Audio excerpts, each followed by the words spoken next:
भूर्भुवः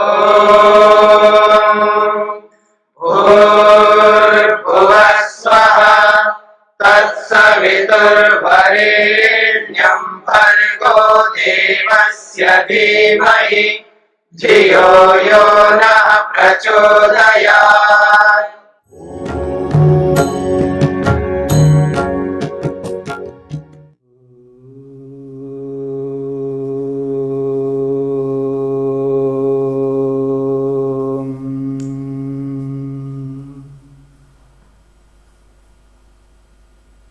कैवल्यपाद के 25वें सूत्र को लेकर के विचार चल रहा है।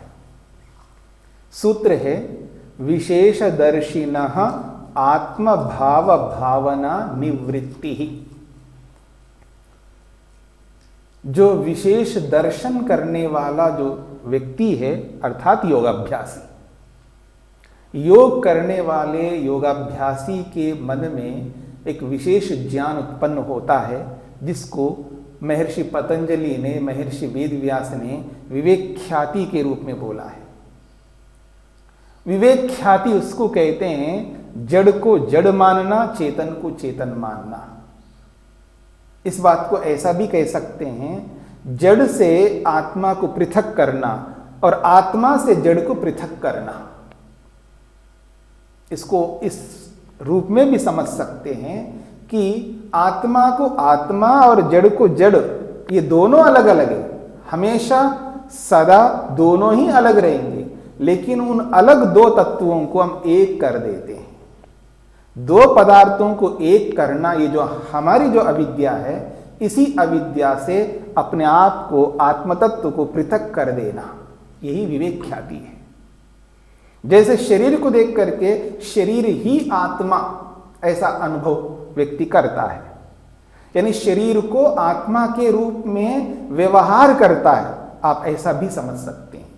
शब्दों में तो बिल्कुल नहीं मानता, शरीर को आत्मा मान ही नहीं सकता, क्योंकि उसने शास्त्र पढ़े हैं और प्रवचन सुना है और लोग बोलते रहते हैं जी ये शरीर एक दिन तो जल करके भस्म होना है, भस्मांतम शरीरम, ये शरीर तो भस्म होने वाला है, भस्म होकर के अंत होने वाला है, शरीर का तो अंत होना ही एक दिन। सारे के सारे लोग यही बात को स्वीकार करते हैं, शब्दों में, थ्योरी के रूप में, जानकारी के रूप में सबको यथार्थ जानकारी है। पर व्यवहार में जब हम व्यवहार करते हैं, शरीर के साथ में जो व्यवहार होता है हमारा, उस व्यवहार में हम इसको ऐसा नहीं मानते हैं। तो व्यवहार में तो शरीर को ही आत्मा मानते हैं, क्योंकि हमारा व्यवहार ही ऐसा हो रहा होता है।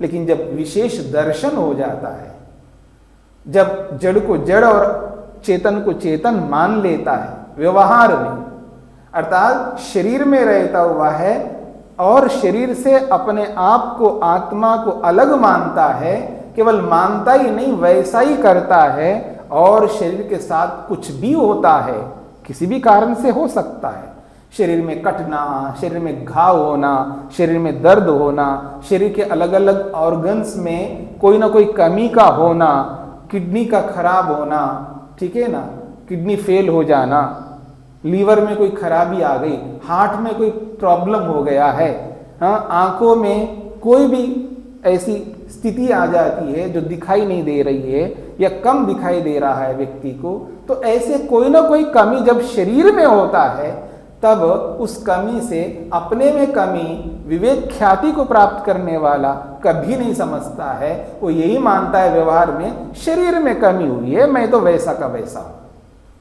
इसलिए उसको कोई दुख, कोई कष्ट, कोई शोक नहीं होता है।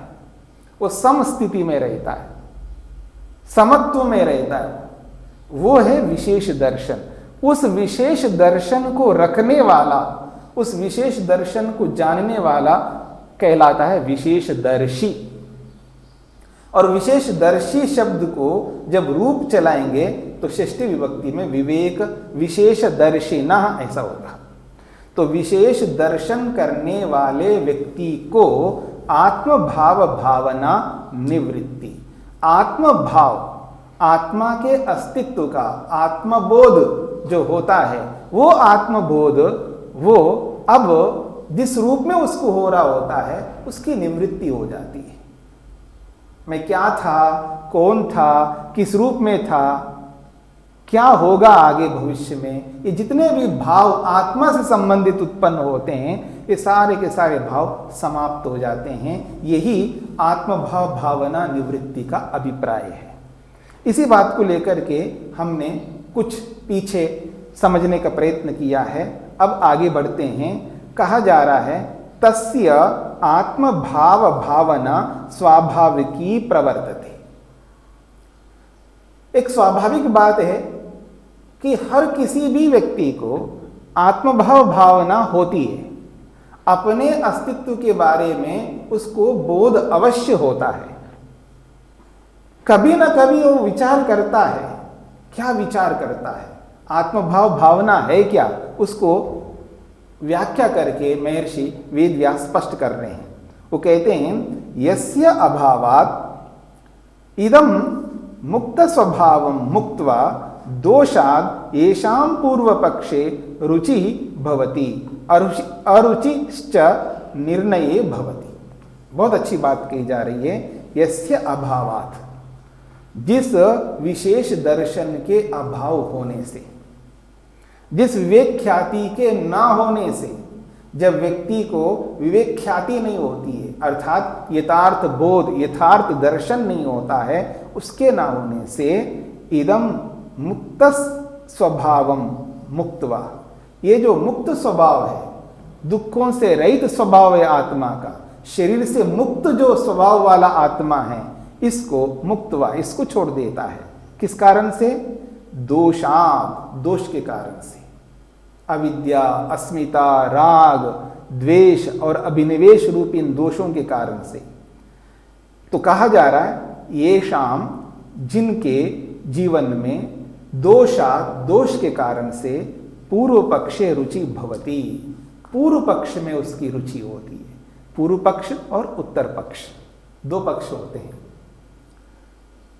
उत्तर पक्ष का मतलब है यहां पर विशेष दर्शन, विवेक ख्याति, सत्व पुरुष अन्यता ख्याति, और उससे जो पूर्व है, उससे जो पहले का स्वरूप है, यानी विशेष दर्शन होने से पहले का जो स्वरूप था वो है अविद्या का स्वरूप, अविद्या से युक्त रहना। तो कहा जा रहा है येषाम दोषात् पूर्व पक्षे रुचिर्भवति, जिसके जीवन में दोष होने के कारण से अर्थात अविद्या के होने के कारण से पूर्व पक्षे रुचिर्भवति, उसको काम में, क्रोध में, लोभ में, ईर्ष्या में, अहंकार में रुचि होती है। हाँ, ये बात समझने योग्य है। मतलब जब व्यक्ति विशेष दर्शन नहीं रखता अपने जीवन में, विवेक ख्याति नहीं रखता, तत्वबोध नहीं रखता, तो उसके जीवन में पूर्व पक्ष में ही रुचि होती है। तो इस विवेक ख्याति का जो विरुद्ध है, इसका प्रतिद्वंद्वी है, वो है पूर्व पक्ष। और पूर्व पक्ष में होता क्या है? अविद्या होती है, अस्मिता होती है, राग होता है, द्वेष होता है और अभिनिवेश होता है। यह है उसका पूर्व पक्ष। उसमें रुचि होती है उसको, यानी अविद्या में रुचि है।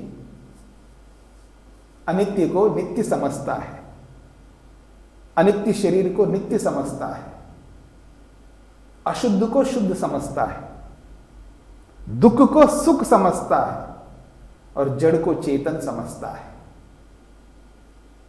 और शरीर को और आत्मा को अलग नहीं समझता, एक समझता है। मन को और आत्मा को अलग नहीं समझता, दोनों को एक समझता। यही अस्मिता है। और दुखदाई वस्तुओं को सुखदाई मान करके उसमें राग रखता है। यह बहुत विशेष बात है। दुखदाई वस्तुओं को, दुख देने वाली वस्तुओं को, जिनके कारण से दुख सागर में डुबकी लगाना होता है, उन वस्तुओं को सुखदाई मान करके उनके प्रति राग रखता है। ये विशेष बात है। और सुखदाई जो वस्तु परमात्मा है, जो सुख देने के लिए हमारे लिए बैठा है, हमारे सामने जो प्रतीक्षा करता है, ये आत्मा मेरे से सुख ले, ऐसे उस परमात्मा को दुखदाई मानना और उसे द्वेष करता है, उसकी उपासना नहीं करता है। और जब आप देखेंगे ये जो हमारा जो व्यवहार होता है, अब देखेंगे, हाँ जी सत्संग में आइए, बैठिए, अब सत्संग करिए, कुछ सुनिएगा, अब संध्या का समय हो रहा है, अब संध्या करेंगे, तो एक एक करके निकलता जाता है, आपकी भाषा में को खिसकता जाता है, आदमी वहाँ से हटता जाता, इधर उधर जाते हैं। जब हम किसी के कभी घरों में, क्योंकि हम तो सन्यासी है, अतिथि बन करके हमें जाना ही पड़ता है, और जैसे संध्या की बात आती है, संध्या का समय होता है, उसकी जैसे ही चर्चा होने लगते हैं, बस धीरे धीरे सब लोग वहाँ से हटने लगते हैं, और बहुत एक दो आदमी, दो चार आदमी जो बहुत रुचि रखने वाले वही बच जाते हैं, बाकी सब निकल जाते हैं वहाँ से। जैसे ही ध्यान करने की बात आती है, जप करने की बात आती है, इसका ये अर्थ है कि व्यक्ति के अंदर वो स्थिति नहीं है। क्यों? यही कहना चाह रहे हैं, ये शाम जिनके जीवन में दोषों के होने के कारण से, अविद्या, अस्मिता, राग, द्वेष और ये जो अभिनिवेश, इन दोषों के कारण से पूर्व पक्षे रुचिर भवती, पूर्व पक्ष में अर्थात इनमें रुचि होती है उसको, अविद्या में, अस्मिता में, राग में, द्वेष में, अभिनिवेश में, इन्हीं में रुचि होती है उसको। और फिर कहते हैं निर्णय अरुचि भवती। कितनी बड़ी बात कही है, निर्णय में उसकी अरुचि होती है। निर्णय का मतलब है विशेष दर्शन है, यहां पर निर्णय का मतलब है तत्वज्ञान है। ये आत्मा ही है, ये निर्णय है, ये जड़ वस्तु है, ये निर्णय है, ये शरीर आत्मा नहीं है, ये निर्णय है। ये जो निर्णय है ना, इसी का नाम है तत्वज्ञान। इसी को यहां पर विशेष दर्शन शब्द से बोला जा रहा है। तो वो जो निर्णय है, सत्वपुरुष अन्यता ख्याति रूपी जो विशिष्ट ज्ञान है, उसमें अरुचि भवती, उसको रुचि नहीं होती है, उसको जानने की इच्छा नहीं होती है, उसको अपनाने की इच्छा नहीं होती है, उसको व्यवहार में लागू करने की तो बिल्कुल इच्छा ही नहीं होती उसको। इसलिए कहा जा रहा है निर्णय अरुचि ही भवती, निर्णय में उसको रुचि नहीं होती है। तत्र आत्मभाव भावना, ये आखिर आत्मभाव भावना है क्या? जो बार बार आत्मभाव भावना बोला जा रहा है, इसका मतलब क्या है? अब महर्षि वेदव्यास समझा रहे हैं कि आत्मभाव किसे कहते हैं। आत्मा के होने का जो बोध है, वो क्या बोध है, क्या भावना है, वो क्या भाव ऐसे आते हैं व्यक्ति के अंदर, उनको बताया जा रहा है। को अहम आसम, मैं कौन था, कह अहम आसम, अहम का मतलब मैं, कह का मतलब कौन, आसम था, भूतकाल की क्रिया है। तो कहा जा रहा है को अहम आसम, मैं कौन था, इसका मतलब है इस शरीर में आज हूं, लेकिन इस शरीर से पहले मैं कैसा था, मैं कौन था। इस कौन था को समझने का प्रयत्न कर लीजिएगा। हाँ, गधा था या कुत्ता था, भैंस था या गाय था, सुअर था या बिच्छू था, मनुष्य था या पशु था, जलचर था या गगन में पक्षियों की तरह चलने वाला था, गगनचर था, कौन सा था मैं, स्त्री था या पुरुष था, किस रूप में था मैं, को अहम आसम, मैं कौन था। ये बहुत बड़ी भावना है। आत्मा को ये स्वाभाविक रूप से ये इच्छा होती है, यही आत्मभाव भावना है। कहा जा रहा है को अहम आसम, मैं कौन था। फिर कहा जा रहा है कथम अहम आसम, मनुष्य तो था ऐसा उसको लगता है, तो कथम अहम आसम, मैं कैसे था। मनुष्य तो था हाँ, लेकिन कैसे था, गरीब था अमीर था, गरीब था या अमीर था या मध्यम स्तर का था, किस प्रकार का था मैं। क्योंकि मनुष्य में बहुत सारे अंतर है ना। हम वर्तमान में देखते हैं ना, मनुष्यों में कितने अंतर हैं, जितने मनुष्य उतने अंतर हैं। तो कहा जा रहा है कथम अहम आसम, मैं किस रूप में था। किम स्विदिदम, ये जो जिस जन्म में मैं हूं आज, जो मैं ये शरीर को धारण करके जी रहा हूं, किम स्विदिदम, ये क्या है, ये संसार क्या है, ये जीवन क्या है, इस शरीर में किस रूप में मैं विराजमान हूं, क्यों हूं इस शरीर में, किम स्विदिदम, कथम स्विदिदम, किस कारण से मैं इस शरीर में हूं, किस कारण से, किन कर्मों के कारण से हूं, क्यों ऐसा मेरा शरीर है। मेरी ऐसी इच्छा नहीं कि मैं सांवले के रूप में रहूं, मैं नाटे के रूप में रहूं, मेरी ऐसी इच्छा नहीं, मेरी ऐसे ही कान और ऐसी आंखें और ऐसे ही नाक और इसी स्वरूप वाला हूं। ये किस कारण से ऐसा हुआ मेरे को, कथम स्विदिदम।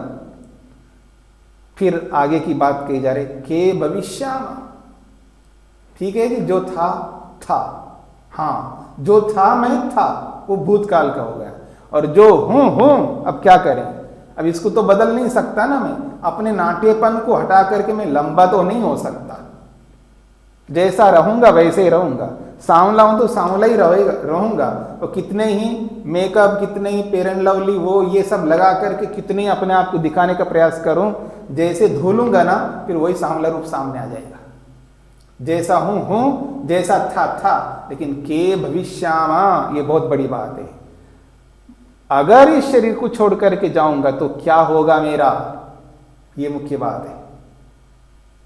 के भविष्यामा, क्या हो जाऊंगा, कथम भविष्यामा, किस रूप में रहूंगा, मनुष्य के रूप में रहूंगा, पशु पक्षी के रूप में रहूंगा।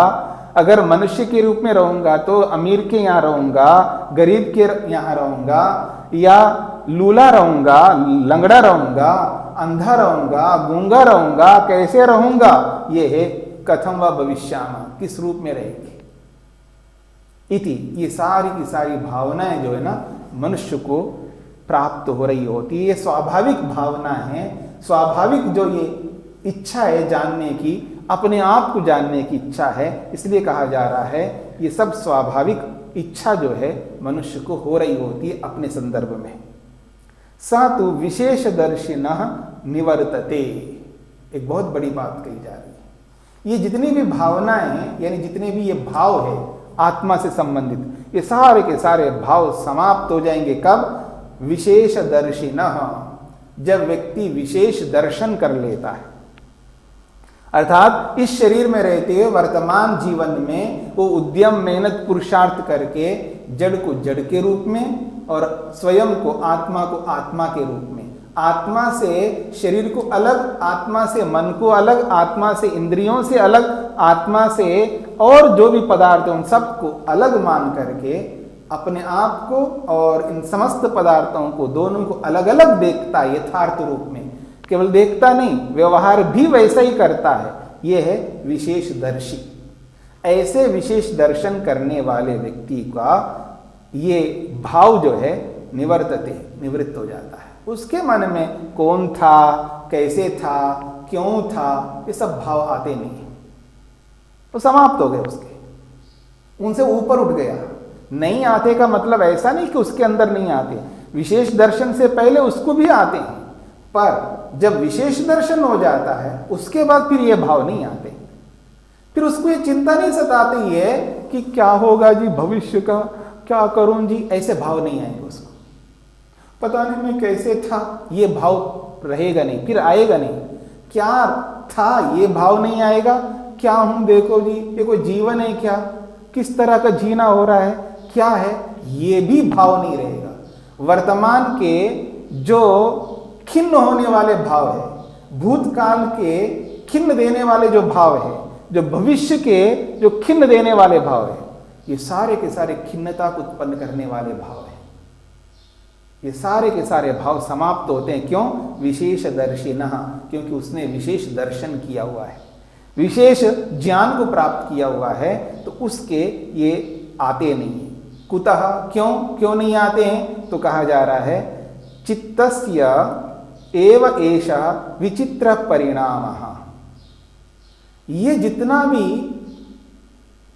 भाव जिस भी रूप में आ रहे होते हैं, ये सब मन में आ रहे होते हैं, इसलिए कहा जा रहा है चित्तस्य एव एषः विचित्र परिणाम, ये चित्त के परिणाम है, मन के अंदर ऐसे भाव उत्पन्न हो रहे होते हैं। पुरुषस्तु असति पुरुषस्तु असत्याम अविद्यायाम शुद्ध चित्त धर्मे अपरामृष्टः इति। और ये जो आत्मा है, ये आत्मा तो असत्याम अविद्यायाम, जब अविद्या समाप्त हो जाती है, विशेष दर्शन हो गया, इसका मतलब है अविद्या समाप्त हो गई है। अविद्या के हटने पर ही विशेष दर्शन होता है। विवेक ख्याति जो प्राप्त होती है वो तभी प्राप्त होती है जब अविद्या हट जाती है। इसलिए कहा जा रहा है असत्याम अविद्यायाम, जब ये अविद्या हट जाती है तब पुरुष किस रूप में होता है? शुद्ध चित्त धर्मे अपरामिष्टः, वो शुद्ध रहता है और चित्त के धर्मों से वो बिल्कुल अलग हो जाता है।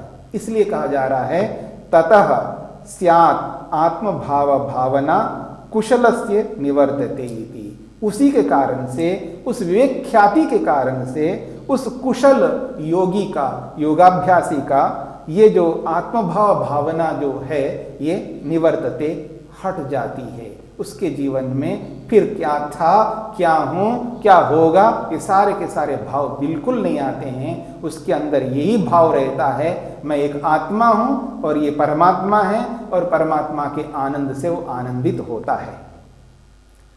यही आत्मभाव भावना का निवृत्त होने का अभिप्राय है। ये विशेषदर्शी, विशेष दर्शन करने वाले व्यक्ति को ही ये स्थिति प्राप्त होती है। ये बात इस 25वें सूत्र में कही गई है।